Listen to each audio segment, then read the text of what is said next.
বিসমিল্লাহির রহমানির রহিম। যে চর্চা করে সে শিখে, আর যে শিখে সে জিতে।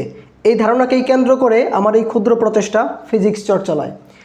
প্রিয় শিক্ষার্থী, ফিজিক্স চর্চালয়ের পক্ষ থেকে সবাইকে স্বাগতম জানাচ্ছি। এসএসসি 26 এবং 27 ব্যাচের প্রিয় ভাইয়া এবং আপুরা, তোমরা তোমাদের সেই পুরাতন কাঙ্ক্ষিত সিলেবাসেই কামব্যাক করার দরুন ফিজিক্সের অনেকগুলো অধ্যায় সম্পর্কেই তোমরা ভালোভাবে অবগত নও। এই লক্ষ্যার্থেই ফিজিক্স চর্চালয়, যেখানে শুধু বুঝিয়েই দেওয়া নয়, বরং চর্চার মাধ্যমে শেখানো হয়। কী কী থাকছে এই প্ল্যাটফর্মটিতে?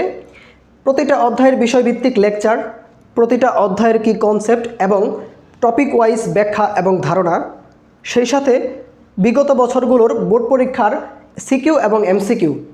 বিশেষত প্রতিটা সিকিউ এবং এমসিকিউই এখানে ধরে ধরে সলভ করে দেওয়া হবে, এবং সেই সাথে তোমরা পাচ্ছ টিপস অ্যান্ড ট্রিক্স। ফিজিক্স চর্চালয়ের সাথেই থাকবে ফেসবুক পেজ ফিজিক্স চর্চালয়, এটাতে ফলো দিয়ে রাখবে, এবং নিয়মিত ভিডিও পেতে ফিজিক্স চর্চালয় ইউটিউব চ্যানেলটিতে তোমরা সাবস্ক্রাইব করবে। ধন্যবাদ সকলকেই। সকলের সুস্থতা কামনায় আমি এখানে শেষ করছি। আল্লাহ হাফেজ।